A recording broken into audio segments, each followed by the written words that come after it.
The Income Protection Awareness Week has been fantastic for the industry. Going back a few years, I believe that income protection was a policy that was rarely advised upon, and a lot of that was due to advisor understanding. But through the work done by the Income Protection Awareness Week and a number of its partners, it's really helped advisors understand the benefits of that, which I think has rubbed off on clients who've seen the benefit and bought into the concept of income protection. Hello, I'm Katie Crook-Davies. I'm Andrew Wibberley. And I'm Jo Miller, and together we are the co-chairs of the IPTF. Welcome to Income Protection Awareness Week, or IPAW, as you'll hear us call it from now on, mainly because that's easier to say. Thank you for joining us today, whether you're a new viewer or a returning viewer from previous years.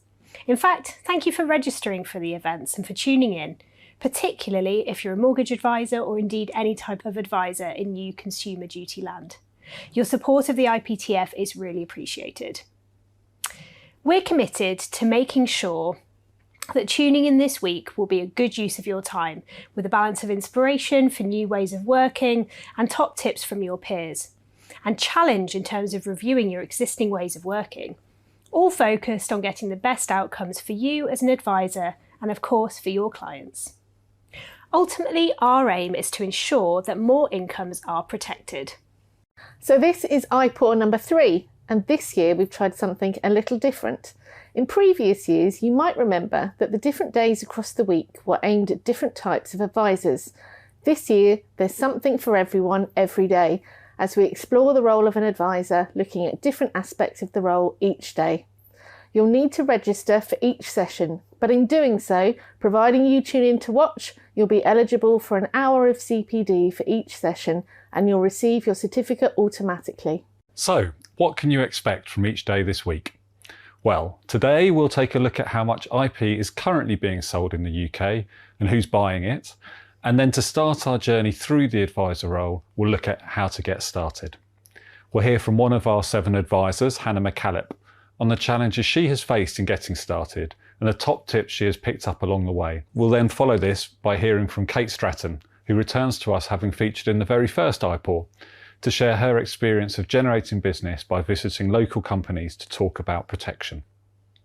Finally today, we'll be bringing you a panel discussion exploring the opportunities to build your business and find customers by building a presence online, whether for your business or for you personally. What are the best ways to go about this, and what can you do to prepare? Stay tuned to find out. So that's Monday. Katie, what can we expect tomorrow? On Tuesday, we'll be living true to the expression that preparation is key by looking at how to best prepare for successful client meetings. We'll be hearing from a range of advisors about how they prepare for appointments and the sorts of information they ask clients for prior to getting together. Of course, it's not all about information gathering, so we'll also be identifying the sorts of information that advisors find useful to share with clients before meetings to set the tone for an effective discussion which normalises protection as a topic. Our panel discussion will focus on how to prepare for different types of clients, including preparing preemptive strikes to overcome the types of objection they have. So if you want to benchmark your own practices and get some inspiration for new things to try, register and tune in tomorrow. Jo, what's in store for Wednesday? Our focus on Wednesday will be overcoming objections. Hopefully, having watched the content on Tuesday, advisors will have preempted many of the likely objections. But as we will no doubt say many times this week, it's always best to be prepared. So on Wednesday, prepare yourselves for a sales masterclass. Packed with role plays and top tips from 2 protection coaches we're sure you'll be very familiar with, this is one not to be missed. Andrew, it's Thursday, it's IPAW, must be over to you, right? Yes, I'll be here on Thursday, looking once again at the issue of underwriting and claims, which came out as the top concerns that advisors have when it comes to IP from our advisor survey earlier in the year. In the spirit of IPAW, we'll be looking to provide the right mix of content so as to be inspirational, helpful, constructive and a little provocative. We'll hear from advisors to get their views on the key questions that must be asked before quote stage and the consequences of not doing so, And we'll also be getting some insight into the volume of cases that are eligible for straight-through processing to test whether IP underwriting really is as complicated as many think it is. As well as that, there'll be news on the most common disclosures we see and the implications for getting cover for those. Finally, on Thursday, we'll be discussing claims in general with a specific focus on mental health claims and the role that advisors can play to help manage both the claims process and also client expectations. We hope the discussion will be both constructive and informative, looking at an area of claims which is often cited as a reason to discuss income protection before critical illness. So that all brings us to Friday. How are we finishing the week off, Katie? In a word, value. Our final day will look at how advisors can continue to add value for clients, even once they're on risk.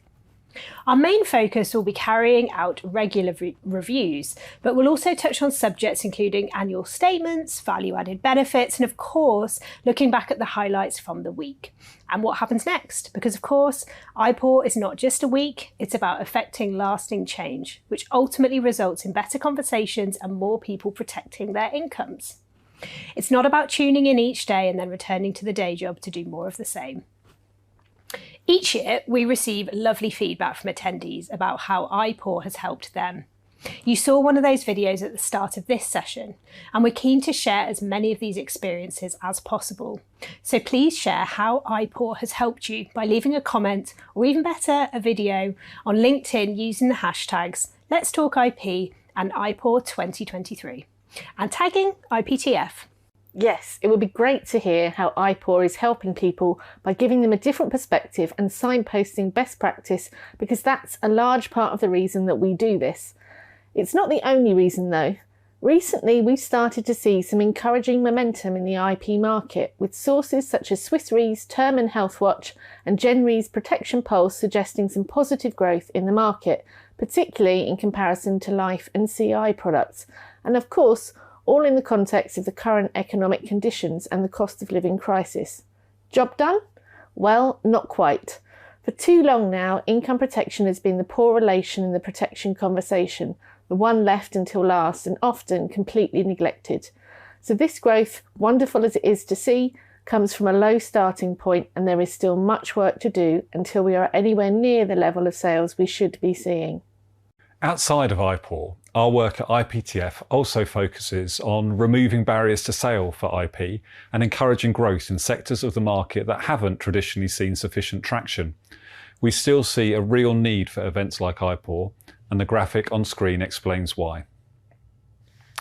Long-term sickness is on the rise, particularly in younger demographics, and for everyone, financial resilience is fragile to say the least.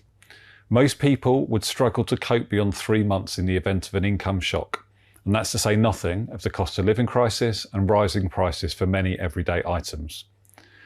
Too many people are in a precarious financial position, whether they realise it or not, and their plan B will often not stack up, given that most people are already feeling the squeeze to manage everyday expenses, let alone having the means to support a family member if called upon. Quite sobering statistics there, even with the backdrop of increasing sales and a growing market. It hardly needs saying, but of course there will always be more to learn, and now more than ever with Consumer Duty here, we need to take discussions about income protection seriously for all types of customer. There are undoubtedly challenges with everyone watching their finances as the price of everything rises, but the value of an IP policy has never been greater. So as we've established, although we've tweaked the format of IPAW ever so slightly, the objective is still the same. And part of that objective is to equip advisors to have effective conversations and to share advisor experiences. So don't be shy, jump online and share your thoughts and experiences using the hashtags on screen now. And talking of sharing experiences, we've been hearing from people across the industry sharing their view of the protection market. We were keen to find out what they're seeing in terms of interest in IP and perceptions of where the market is headed. Let's take a look at what people had to say.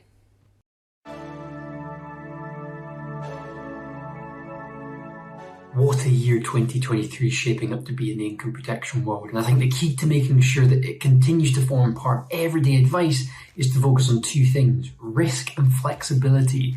Risk in the sense that it's often the case that customers will have a higher probability of being off work sick long term through injury or illness than they do dying prematurely or developing a serious illness. And flexibility in the sense that income protection can be tailored to fit within customers' different budgets. Now, focusing on these two areas will hopefully make income protection an easier conversation and an ideal solution to helping customers withstand life events that impact their income. After all, without an income, how likely is it that customers will be able to achieve their future financial objectives? Due to the rising inflation, mortgage rates, food shopping bills, energy costs, people realizing that without the income, they will not be able to maintain their lifestyle and cover all the monthly outgoings. I believe that's the reason why people are really interested now, just to protect their income. The more conversations advisors hold, the more clients out there will appreciate the need, and then the more families will have that protection in place. So together we can grow that all-important sector of our market. I think the general wider public in the UK have definitely increased, more people getting policies. I think the awareness is there. I think COVID has played a factor in that. Also, the state of the government at the moment as well. Statutory sick pay, which is what I like to talk about on my social media, is nothing really. So the awareness is there and the uptake is really receptive. 2022 was an exciting year for Dentist Providence and the wider income protection market in general, as more and more advisors are recognising the importance of having an income protection plan in place for their clients. Income protection plans are typically thought about at times like taking out a mortgage or starting a family, but a change to a person's job is equally important. These plans are long-term contracts, so flexibility within them to cater for these moments is a valuable feature to look for when making a recommendation. Certainly within the dental profession, we're seeing more people making the move to private dentistry, which means they will lose the safety net of their NHS sick pay. So it's great to see many financial advisors keeping their clients' income protection needs under review and taking that proactive step to make the changes when needed. Since starting, I've been trying to go to as many conferences as possible, speak to as many people as possible as well. And income protection is brought up every single time, whether that is just general chat about the product and how to make it more, at the forefront of clients' minds, or whether it's directing it towards renters. So I do feel like at the moment there is a bit of an uptick in terms of the conversation around it.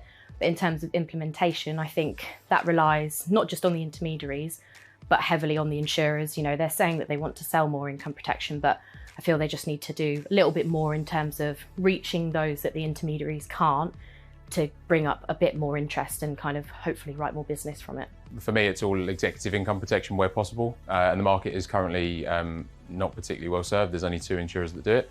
So I've been talking to several about their proposition over the last year, and we're looking, I expect there'll probably be at least 2 more in the market within the next 12 months, maybe more. But having more in that market will be really useful, because obviously at the moment with 2, if they don't fit from a medical perspective, then you just can't take that product out. I think providers who write a lot of multi-benefit business have woken up to the fact that income protection is now a really important ingredient in the pricing piece for multi-pen applications, and it's driving more pricing activity and more data purchase activity in the income protection market, because it's not just IP anymore. It's suddenly part of a much bigger conversation. Well, this year we're seeing great demand. Our demand for inquiry is greater than pre-pandemic levels, so that's really good. You may be interested to learn that we will see in a region of 250,000 visitors to price comparison websites this year, specifically looking for income protection. So that illustrates that demand is out there, and it's not just about educating those who don't know about it. So with that backdrop, we need as many people talking about IP, satisfying that demand. The demand is also for unemployment, of course, not just accident and sickness. And completion rates are still a challenge, but if we can overcome those and improve on those, great things can happen. I personally think knowledge is the biggest thing that's improved over the IP market. As an advisor that's only been in the industry for 2 years, I think not only my knowledge, but a lot of other advisors' knowledge has grown, especially over the last 12 months. I think providers are talking about it a lot more. I feel like clients are more aware of what income protection is. So I think personally that's the biggest improvement that I've seen over the last 12 months. We've seen a big increase in the number of income protection conversations that we've been having with clients, and clients are realising that every penny counts with income, with what's going on with the cost of living crisis and also the millions coming to the end of their mortgages and seeing a big increase. Clients are realising that income is so important and there's a necessity to have something to replace it should they be unable to work due to accident or sickness. I think it's been another really positive year for the income protection market. We've obviously seen a new entrant and a variety of other proposition enhancements. I think the next 12 months and beyond are going to bring continued innovation, helping to broaden the appeal of products so we can engage wider audiences and ultimately meet more customer needs. I think what I'm most excited about is the impact of the Consumer Duty, which is going to drive more advisors to have conversations with customers about this critical product line. So I've been enjoying considerable success with income protection this year. For me personally, what's worked really well is short-term income protection, just because I've found that a lot of clients haven't had the budget for perhaps a longer-term plan. So I've been looking more in the 2 to 5 year income protection providers out there, which then combined with other benefits such as fracture cover and then all the other ancillary benefits that come with income protection plans. For me personally, that has worked really well. And with the trends that we're sort of seeing in the UK at the moment, with NHS waiting lists and long-term sickness increasing amongst the working age population, these stats are quite useful to be putting in front of clients to say, there is a real need for income protection, more so than ever. So it's a good way to try and overcome the objection handling for people that to sort of when they say that they haven't got the budget for these type of plans, because as I said, like a short-term income protection plan, for instance, overcomes that objection. And long may it continue. A lot more people have clued up about income protection now, which is really great. They've done their research. And over the next 12 months, I can see it getting better. I mean, the customer knowledge now is certainly a lot better than it was when I started 10 years ago. And, with the focus on it, everybody talking about it, particularly in life search, I think the market's going to go in the right way and we're going to be protecting more people with it. I'm quite excited about the year ahead, to be honest. Lots of tools available to us as brokers.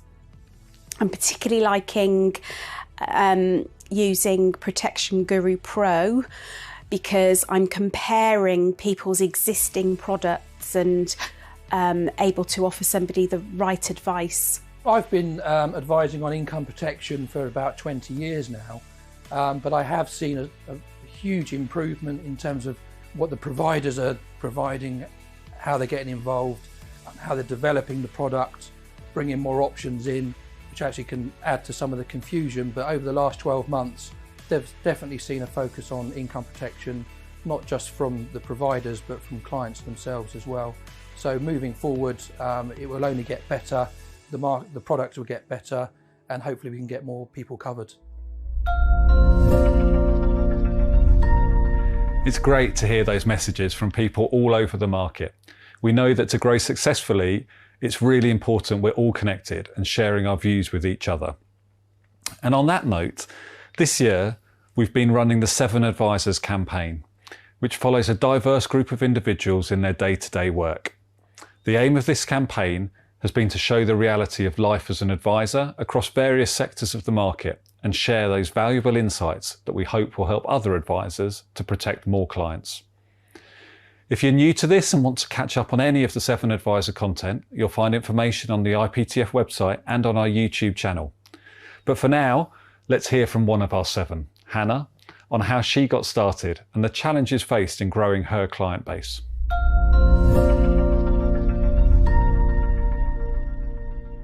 Hi Hannah, thank you so much for joining us today and being part of our 7 Advisors campaign. So perhaps we can start with a bit of an introduction from yourself and tell us about how long you've been advising for. Yeah, sure. So I'm Hannah McCallop. I currently work for an IFA based up in St Neots, protection only. I've been with them for about 9 months now, so advising solely on protection. Prior to that, I worked for Nationwide Building Society and was a mortgage advisor with them for the latter part of my career for about 4 years. Brilliant, thank you. And as part of Seven Advisors, you've been quite brave and honest and open about your experiences as an advisor, which is exactly what we wanted from the campaign. So thank you for that. And I suppose part of that was you being open about actually how hard it is starting out as an advisor. You said you're 9 months in, and so for people who haven't seen that video instalment that you did, can you tell us more about the challenges you did face? Yeah, so the main issue was growing a client bank. So I'd never, and well, learning to be self-employed as well. So there was a bit of both worlds going on. So when I first started, there was a period where I just worked with my admin team, for the mortgage admin team, learning the processes, learning the systems, which was really beneficial. But all in the back of my mind, I was thinking, when do I start advising, or how do you start advising? So my director, Kevin Hull, he was giving me clients, older clients of his, to do protection reviews. It didn't generate a whole load of business because obviously for some of these clients, he's advised them for 20 plus years. And I think seeing a different name come up, they were rightfully cautious. And a lot of people just kind of didn't respond. I did get some business off the back of it, which was good to get started. But it was very slow, and I was starting to think, oh my God, what is this going to look like long term? So that was the main challenge. The other thing I think was, personally, I had quite naively thought that I'd go self-employed and all of my friends, all of my family, everybody I went to university with would suddenly turn up on my doorstep asking for advice, which is nothing, on them. Let everybody's lives move at different pace, and they probably have their own financial advisors. That was more my own inflated sense of what it might look like. So I've had to kind of come to terms with that a little bit, that, people are not going to just be waiting for me, to kind of open up my books to them. It's more going out and chasing it. So that's been the biggest learn. Okay, yeah, interesting. So I think a lot of advisors starting out can relate to what you said, and I think when you've shared your experience with our other seven advisors, the advisors as part of that campaign, I think they all say, yeah, we've all been there. So you're not alone in that. It'd be good to hear what you did. It sounds like you realised, okay, I've got to get out there, I've got to generate this for myself. So yeah, talk to us a bit more about that. Yeah, so one of the things that I had taken to my director was that I wanted to build up a relationship with letting agencies, to open up some more business for the mortgage advisors, but to establish kind of a contract for myself. So a couple of the mortgage advisors have contracts already with a few of the estate agents for mortgage referral business. And I wanted to build a relationship with myself to sustain, obviously, Premier Plus as well, but to specifically target renters.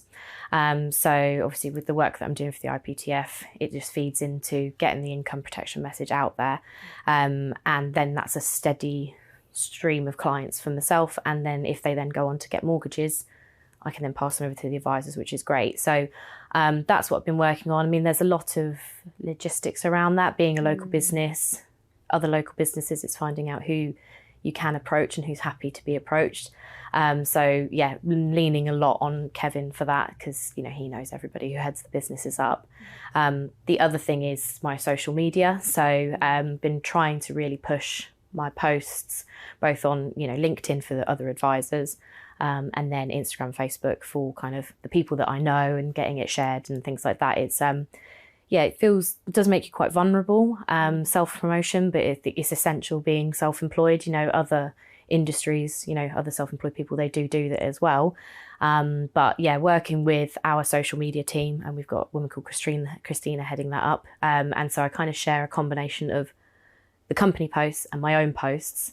And I just think, the more that I put out now, the better it will be. It's all for kind of future me. But yeah, it is quite tough.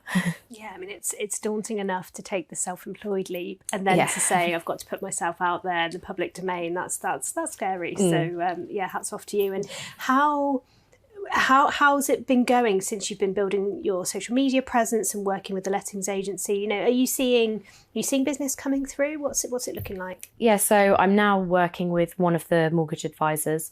So I'm getting the leads off of him once the application process has started. So the other protection advisors at my company, they have a couple of advisors they work with. I think with myself being quite fresh, my director thought we'll just stick to one for now to build it up and obviously get used to a more steady income of people coming in, because I've gone from him just passing clients over, and it can be quite patchy. So yeah, working with that now, so it's a bit more regular in terms of the people that I'm contacting. Obviously not all of them reply, so there's that challenge as well. But it's been quite nice really to not almost throw myself in the deep end too much by taking on too many advisors, and it being that I actually can't cope with the workload, because I'm still obviously learning how to manage my own time, because I am essentially who manages my time now. I'm not being told to come in at a certain time, things like that. So that's helped to bring it through. My brother's also recently bought his first house, which has been great. So he's my first client that's like all mine. He's fully protected. And off the back of that, I think now he realises what I do. He's now told a couple of his friends about it. They've then approached me. So it's opened up that kind of referral, which I really wanted to start with anyway.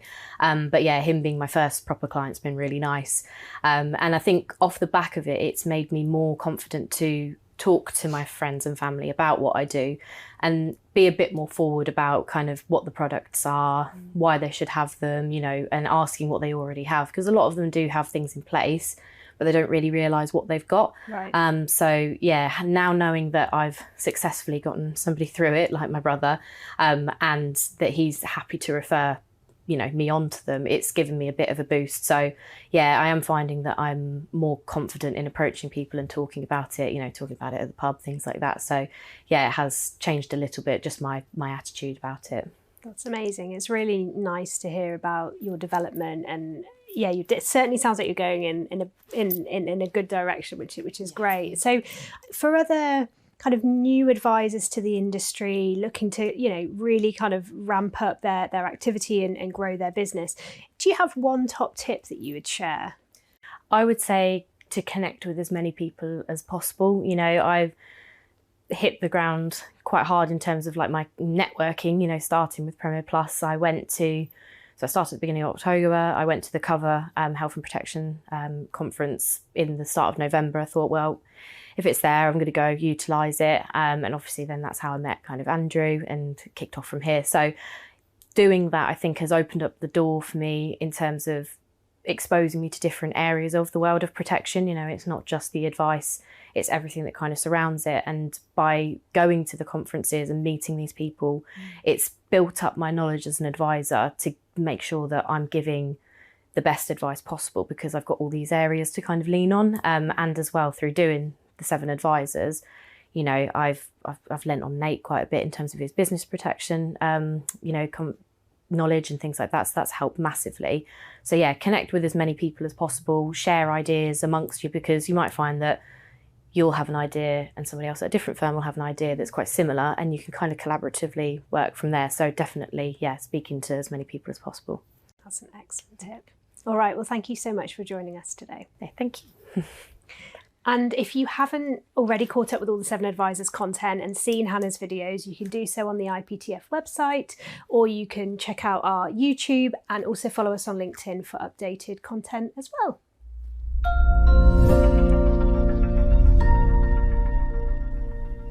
I'm sure that many of the challenges Hannah highlighted there have been faced by other advisors in those early stages of business growth. Thanks, Hannah, and we look forward to continuing to follow her story on our LinkedIn page. Take a look if you haven't already done so. Next, we spoke to an advisor who is slightly more established in her career than Hannah about finding new clients and how she goes about highlighting the need for income protection.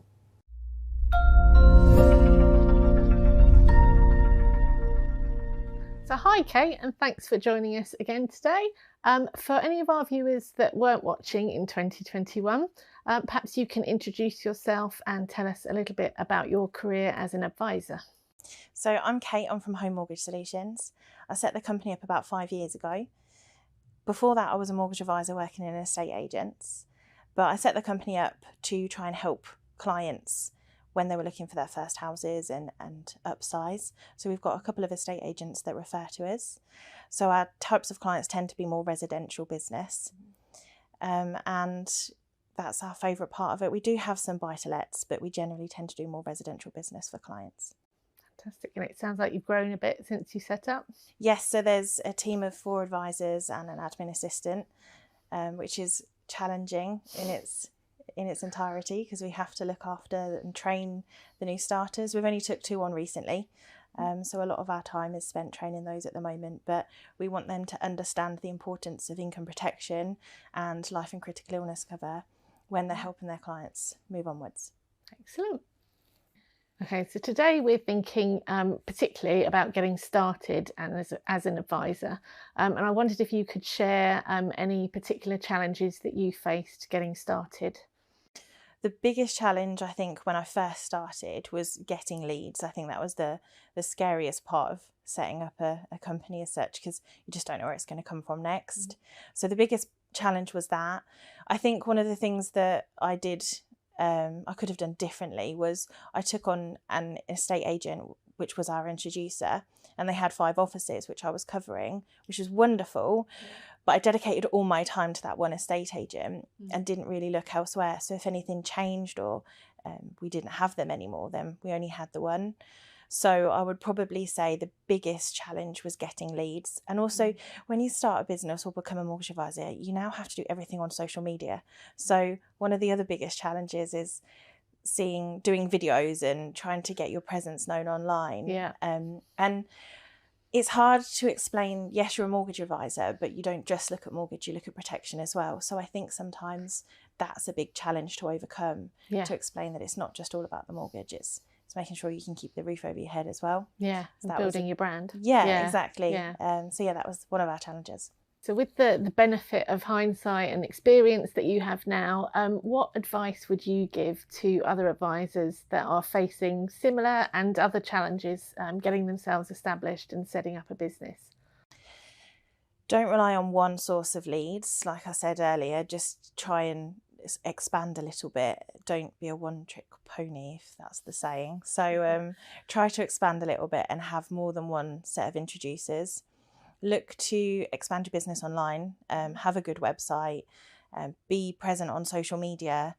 Even if you hate doing videos, which would be me, just do them anyway. And a lot of the time it's do more videos, even if they're not perfect, just get them out anyway, because no one's really looking for perfection when they see it online. Although we're looking for perfection when we do it, they're not looking for it. So just do the videos.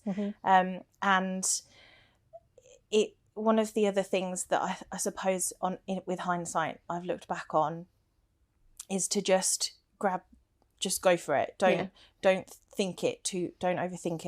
Don't think about it too much.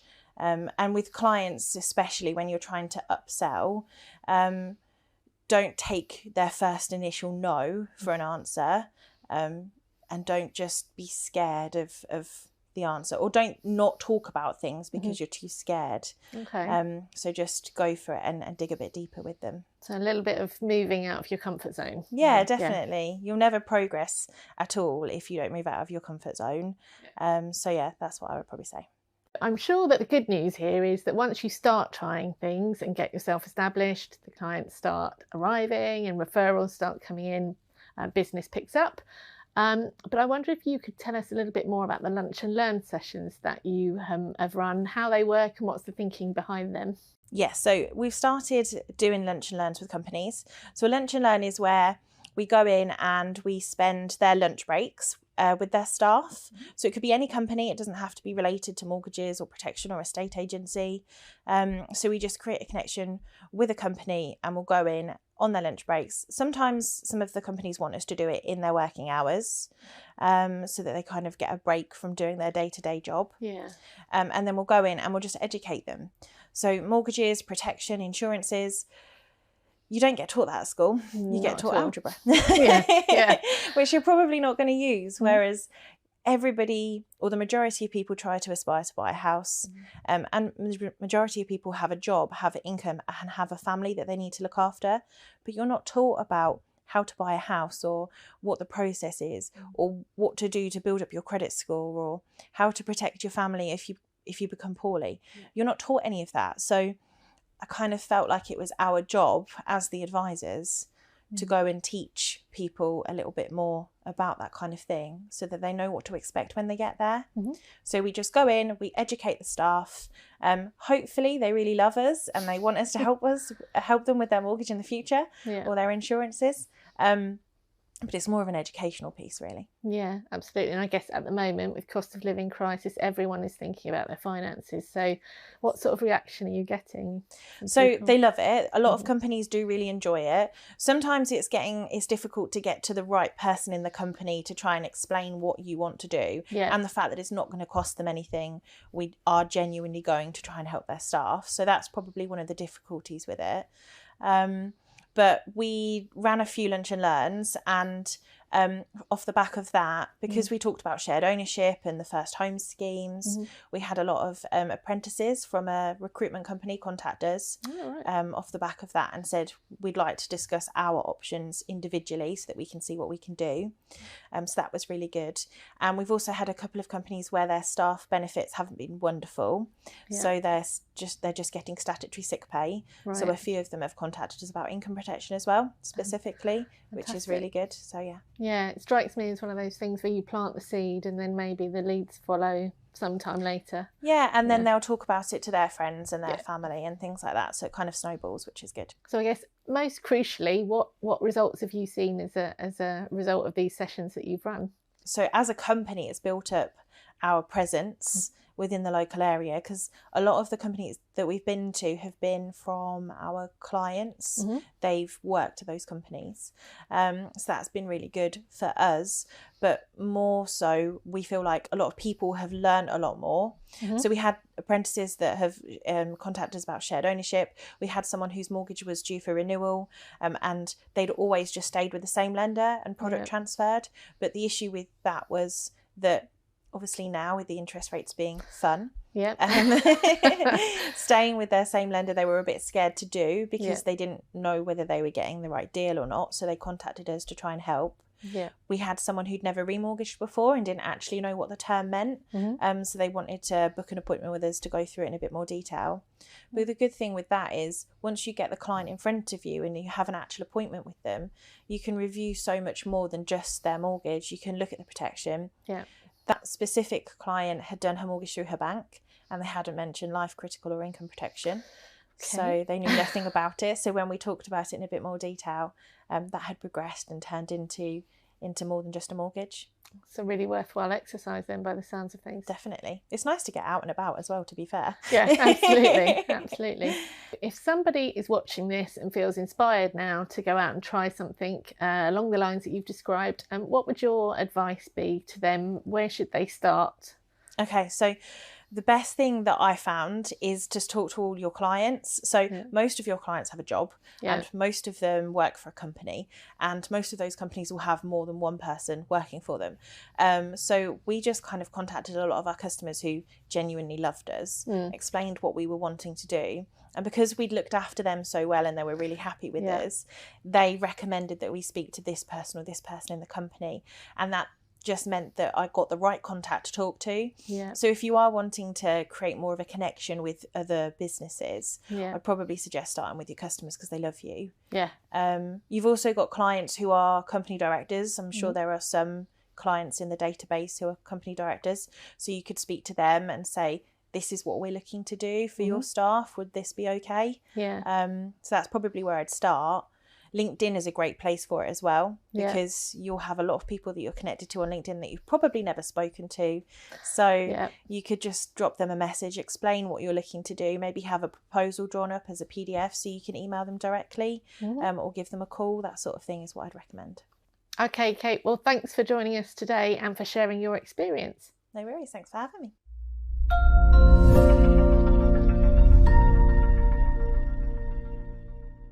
What a great idea from Kate to visit businesses in her local area. Really useful in the current context, as the end result is that more people understand about the importance of being financially resilient. And when they do decide to do something about it, it'll be the person who spoke to them about it that they think of. Finally, today, we consider building your business online. Whether you're looking to build a corporate brand or increase your personal presence online, this next panel will equip and inspire you.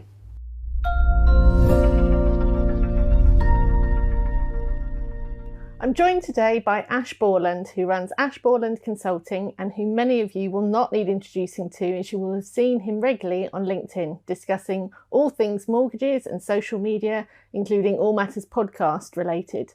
and by Caspian Insurance's Head of Marketing, Hayley Klukas, whose experience building advisory brands and brand management is of particular interest to us here today. Ash, is there anything you would add to my, in a nutshell, description of yourself there? No, not at all. That's pretty round off. Just to summarise a couple of the people, obviously this is insurance. So some of the people that I have worked with, just people would know, is people like Matt Chapman, Carla Edwards and Nicola Huxley. They're just to name a few people so I do not just mortgages, so I can help people with insurance too. Good to know. And Hayley, do you want to share a bit more about your experience and why you're here today? Yes, I've worked in marketing for the last 12 years. Prior to joining Caspian, I worked for several agencies in fashion, digital marketing. So coming into Caspian, I was tasked with building an in-house marketing team. And from that, we generate all of our own leads through 3 different brands. I've worked there now for 4 years, so it's been great to see the shift from buying our own leads in to, again, generating them fully. Okay, so today we're kicking off IPAW, looking at how advisors can get started, get out there and find their business. We've heard so far from one of our 7 advisors, Hannah, about the challenges that she's faced establishing a pipeline and how she's doing now.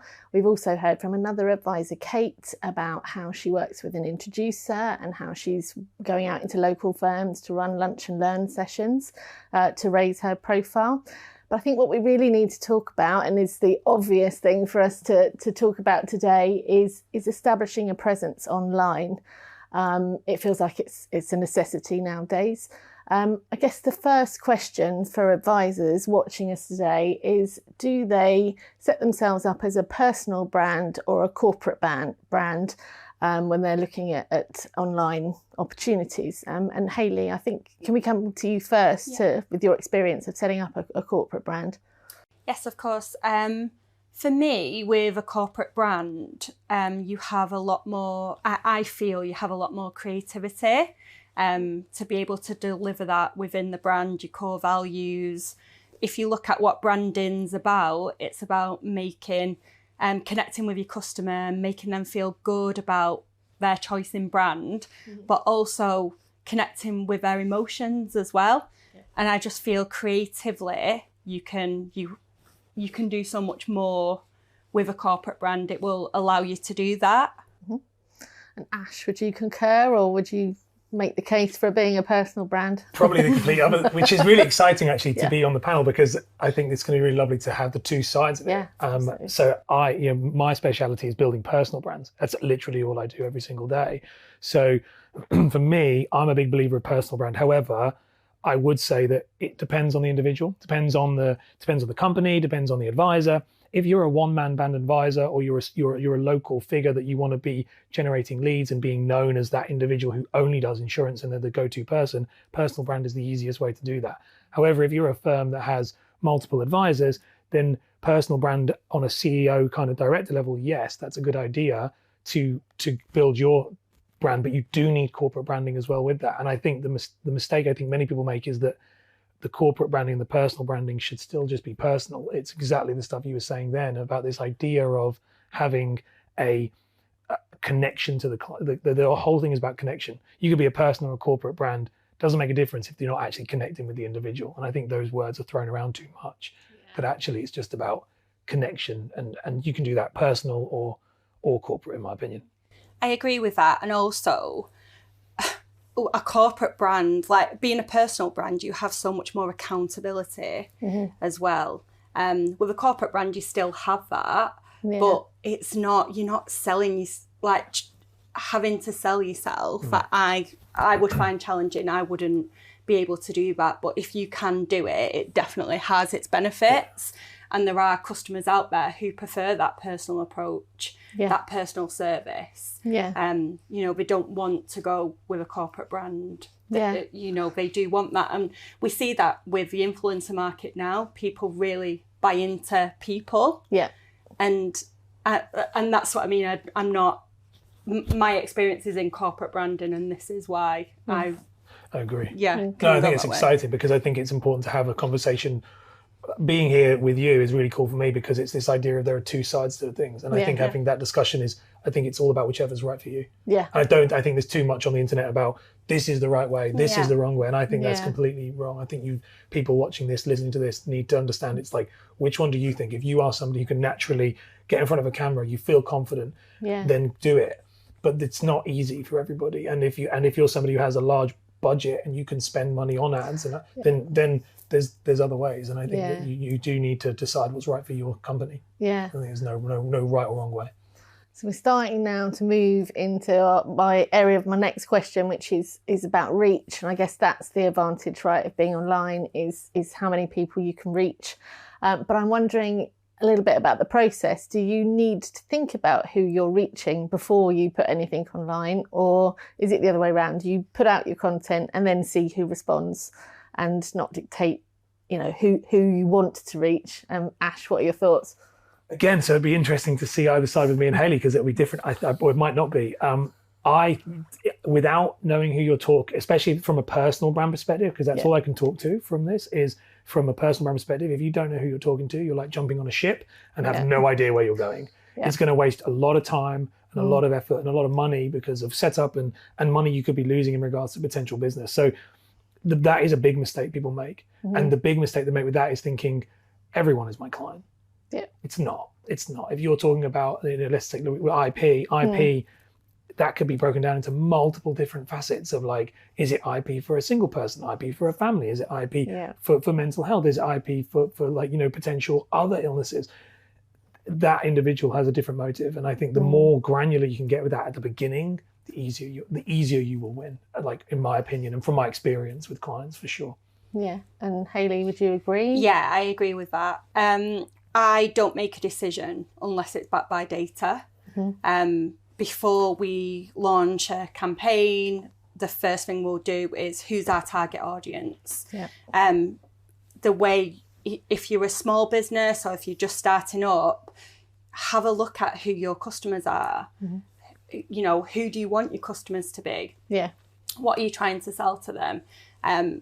There will be some data there, there'll be some starting point for you. And I would always emphasise data. And that's just how you grow in the direction that you want to. Yeah. I'd love to build on that because I think that's such a good point, and it's something that I literally hear this every single day. It's like, well, who do I target? Who do I work with? And I always say it's like Harry Potter's wand. It picks you, not the other way around. Like, I'm here talking to you guys. I did not choose to work in finance. I didn't wake up one day and go, do you know what? I just really want to work in financial services. Like, it happened because I looked at the data. And I think that advisors oftentimes, and mortgage advisors who are very good at insurance, that's the one I've seen, they'll come to me and they go, I'm doing this much a month in insurance and I'm doing this much a month in mortgages. And I'm like, look at the data. Like, why are you not putting all your effort into insurance? Like, it's really clear. If you look at the last year of clients and go as deep as Hayley's saying and go into it, what have they done? Who took what? What was their age? What was their... You will find it. It is right in front of you. Unless you're a new advisor, then yeah, okay, of course you've got to build that up. But if you've done it, look at the last 30, 40 clients you worked with, there will be trends there. And at that point, you just keep going back and looking at those trends every 3 to 6 months, and it'll move as well. It'll change. But I think you have to do it on data. Don't pick a niche by going, doctors, doctors would be great. They make a lot of money. That's what I hear a lot of people go. They'll go, I'm going to work with those. No, go with who you've got access to. Yeah, sure. So on this theme then of decisions, there's a multitude of platforms out there. We've got LinkedIn, Instagram, TikTok, Twitter, whatever it's called by the time this goes out. I'm wondering on your thoughts on is it best to try and be across all these platforms to reach as many people as possible, or to pick one and really become, a master of that? Or does it depend on who you're trying to reach as to which one you might pick? Hayley, your thoughts? Yeah, so we have used all channels within our marketing, and we use certain channels now through what we've learnt through them. It all depends on your budget, your audience. Some channels are more expensive than others. Some are giving you more organic reach at the moment. It's different. I would work out, do you want to grow something organically or do you want to grow something more paid? You'll get there a lot faster with paid, but you're investing money Organically, you're probably investing more time, and it will grow slower. I would start with, I'd make that decision, and then I'd come and have a look at which channels are going to work best for you and your audience. Yeah, I love it. I'll build on top of that. Again, it comes back to the data point again of who is your client. I think if you're starting out, you want to make sure that you do the one that you can be consistent at. That's the most. I can come from organic because I don't do paid, and that's my specialty is in organic brand building. I would always say to people, pick the one that is one where your client's going to be. Usually, depending on the individual, that most likely is going to be, and it's going to give you the most reach, most likely going to be Facebook. Usually, if you're a personal brand. Could be LinkedIn. That's another one that's very good. But you want to get really good at one, and then from there, then the end goal is an omnipresent brand. The end goal is to be on all, but the mistake people make is they go on all first, and there are levels to it, and you'll get more as return faster on some of the more organic Instagram Reels, things that they get more return versus the longer plays like SEO and things like that. They're harder to do. So I would say that there is no one size fits all for it, but you do have to go again by that. And as it goes back to what you're saying, Hayley, about money, you're paying one way or the other. You are going to pay with time, because if you're going to do it organically, it's going to take a lot of time, like my experience, it takes like 18 months to build an organic lead generation. Yeah. But you could, if you've got a big enough budget, you could turn it on tomorrow and it will go straight to the roof. Yeah, sure. Okay, so let's talk about content now. I'm wondering if there's a type of content that is guaranteed to work. What makes a good post, whether timing is significant. I think basically we're asking, is there a foolproof way to do this? Ash, what do you think? Yes and no. So from my experience, video is always the best way that I've worked with clients. Video is, again, from personal brand. If we're going down that way, I'll let Hayley talk about the more corporate side, because it will be different, I'm sure. But video is the thing. And the reason being is that video effectively clones yourself. So your goal, if you think those videos, the goal is to be trying to get people to see you, know, like, and trust you as fast as they possibly can. By making a video that's short, 1 minute, no longer than that, because you don't want to bore people. But if you do a short video and you do that every day, in regards to the timings, then you are cloning yourself over and over and over again, which means that over time you'll end up with more warm clients who actually want to know you and want to work with you. So video is the one. The problem with that is many people are scared of video. The only thing I can say with that is that you just have to kind of get over it. I actually, joking aside, started off doing my career as a video coach, as a coaching people to get over it. It was called Camera Shy Creative. It lasted about a month, because it was like one session and then said, you just get over yourself, and then that was about it. There's not much else to say, but that is, from my experience of trying to build personal brand, text posts and stuff don't have the same connection. I do all of them, and I think you should eventually do all of them. But it starts with getting people to know your voice, your name, and your face. Yeah, sure. And Hayley, would you say it's any different for a corporate brand? Video is definitely an effective way of marketing, and it's something that we use definitely. But for me, it's all about market conditions and trends.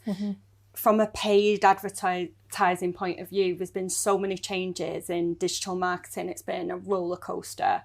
Facebook, Apple updates have all affected what we do. And I've also found that people become too familiar with a style of marketing. And if you're in the paid, you have to switch it up. Because at the moment, the trend is like the influencers, the videos, the explainer videos used to be a thing, but people become too familiar with it and they become less effective. And so you've got to constantly reinvent the wheel. So going back to saying, do you want to invest time or money? You still have to invest the time if you're doing paid as well, because there's a lot of learning still be had. There's no answer for which is a foolproof strategy, which is foolproof content. It comes back to, it's all about testing what is working for you. It just all comes back to that. There's no one way. I'd love to just build on that point, because it's so right. I think that there is no one. I think that is, I just wanted to double that down, because I get it all the time, is what is that silver bullet? Yeah. And it just doesn't exist. Yeah. You're going to have to, like, the data set, like, it is really like you're going to learn, and it's going to take a long time. So effort is the silver bullet. And also what works for one person might not work for another. You know, I have multiple clients who, like, people, like, we use Carla Edwards as an example. Like, I could not recreate what she did. That was just a right place, right time, right personality, right situation.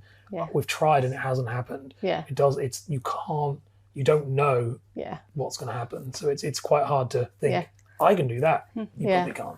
Yeah, so it's important to say here then that whilst creating content is obviously a really important part of this, building your presence online is also about making the connections, and then those connections becoming clients, hopefully. Hayley, I wondered if you could share your thoughts here on that. Yes, I think that's really important to do. I think, again, if you're putting yourself there organically and you're trying to build your personal brand, if your content is sell from the start, that's not going to work. Mm-hmm. However, you can let people know about who you are by commenting on their content, giving feedback to them, discussing their options that they're bringing. And it's all relevant to what you're doing as well, and it's making them aware of who you are. And it's investing that time to understand other people. We're all in this community where we're all trying to grow, and we're all trying to promote ourselves, and making a connection through this source is a good way. Yeah. And Ash, your thoughts? Yeah, it's actually exactly, I'd like to build on what you're saying there, Hayley. It's this idea of, I love this saying, which is comments are content. And I think this is something that really was the cornerstone of when I work with people, and when we see it is, you want to build that awareness, that's that content, that's fine. Yeah. But you now want to build that connection, that relationship, and that comes from you effectively engaging with them. And the mistake that people make is that how many times do you comment on somebody else's thing? Because then you'll moan that no one's commenting on you. That's quite a selfish way. I always say, don't be a selfish poster. You know, if you're thinking, when was the last time, and I say this to people all the time, when was the last time you commented on someone's post? Because if you want 1 million people to comment on yours and knock your door down and go, I want to work with you, and you sell insurance, when was the last time you said to somebody, that's really good, well done? That was, and they don't. And so what we do is focus, when I work with people, and my own strategy, like, I comment on 100 people every single day on LinkedIn. Just on LinkedIn, I spend an hour every day. And that is, and people say I don't have an hour. That's just like your cold calling. That is the new way of follow up. And that's how you have to see it. It's actually more important than the content, in my opinion, because those are the things where you create those connections, those networks, especially in the insurance industry, because you're selling something that people will only get when they need it. So people have focus on trying to sell all the time, and actually what you need to be doing is focusing on just being there as somebody they remember.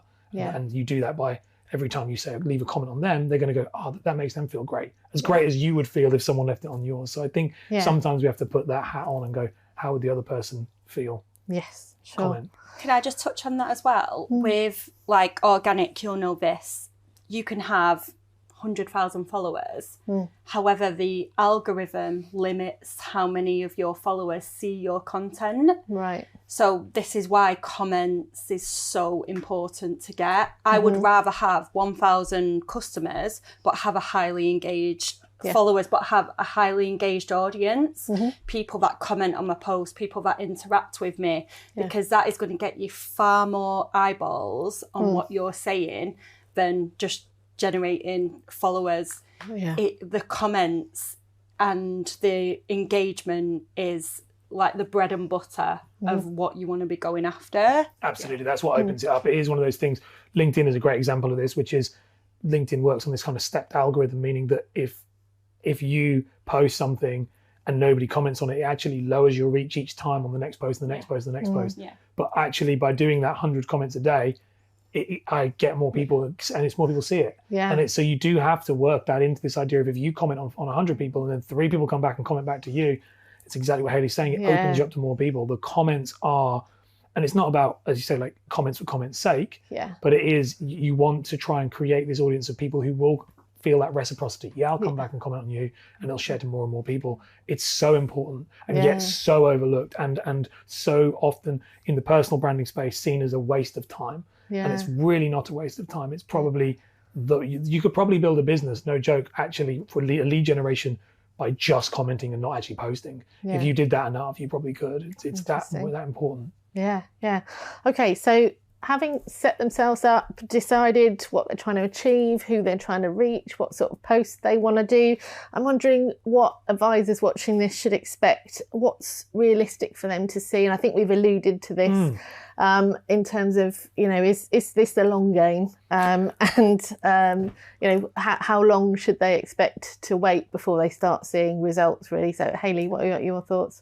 From a paid perspective, it depends what industry you're going in. Obviously, the insurance industry is a very highly competitive industry to market across. It was a big shock to me, especially coming from like fashion marketing, which I found competitive, into insurance. I've never seen anything like it, particularly life insurance. Very competitive space. However, you can generate business fairly quickly from that. It just all depends on your budget, all depends on your target audience, who you're trying to get. You can definitely get results faster than you can organically, through my experience and being within this industry. We've not done anything on mortgages, so I'm not sure. It seems less competitive, but it seems to have the same sort of trends as well. But yeah, again, it goes back to your budget, but you can see results faster. Yeah, and Ash, what would your view be? Yeah, no, it is like, so I alluded to earlier, like I have a very clear defined rules on this myself because of when I'm kind of setting people's expectations. So from a personal brand organic perspective, it's going to take 18 months for you to get something. Now the goal with personal brand organic is, the 18-month goal is to try and get to a point where you wake up and you never ever think, where is a lead coming from again? That's the goal. So I need to, for people to understand, it's not like I pump out leads. It's like going, you never have to worry about it again. But it's 18 months of consistent work. It'll take 6 months of nothing. Around 6 months, you'll get a rumbling of things if you do it consistently. And then from there, rumbling meaning you'll probably get bad leads. You'll get things that aren't very good. You'll get time wasters, tire kickers, all of that stuff. You consistently push through to about a year. It'll start to turn by about 18 months. And every client I've worked with past 18 months is who has stayed on course.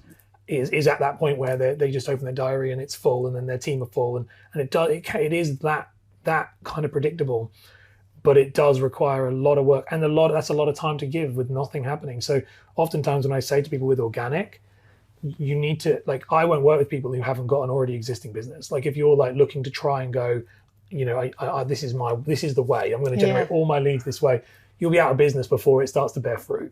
But if you're somebody who's got a sustainable business model already, but you want to become even well known, then it's going to take 18 months. And I would say every time you change that niche and move, reset the clock. You have to be that focused. It's laser focused on one thing. If you look at me on LinkedIn or any social platform, I talk about this stuff. I've talked about this stuff for 5 years.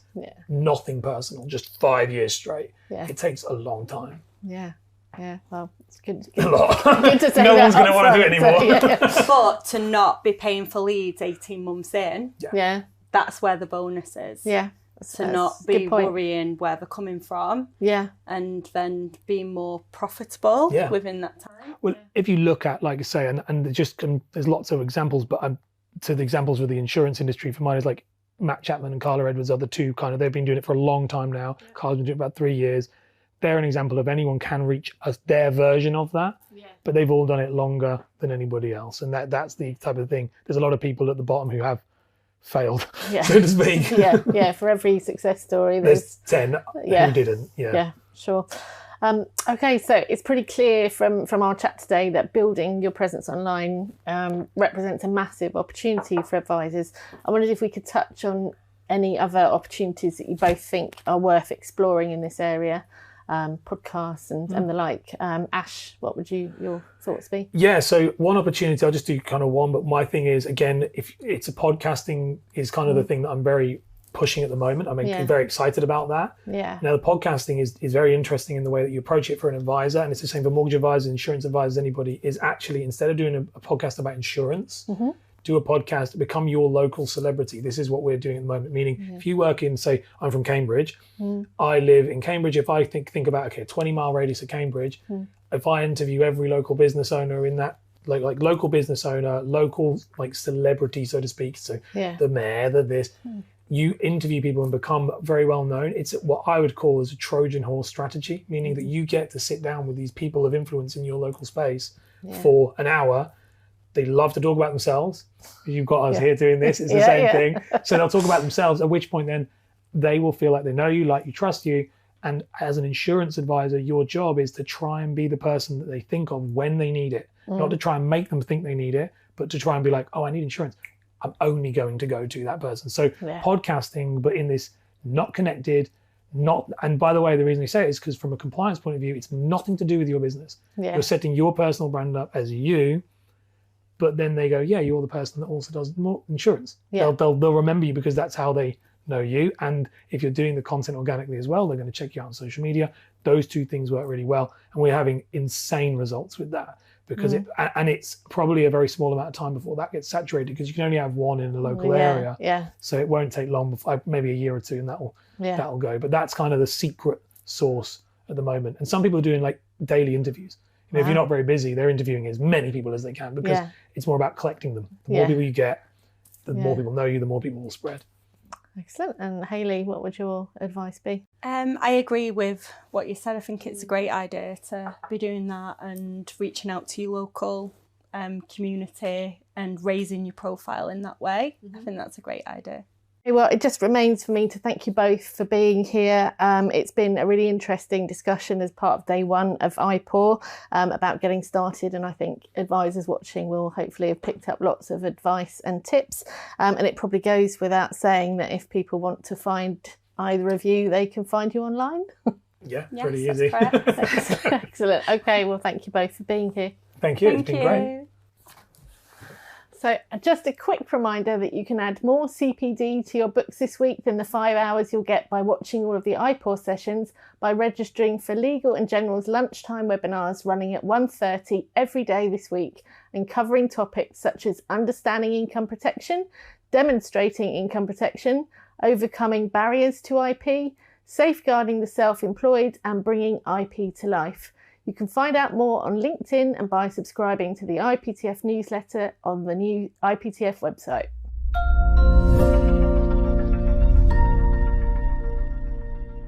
Well, that just about brings us to the end of day one of IPAW.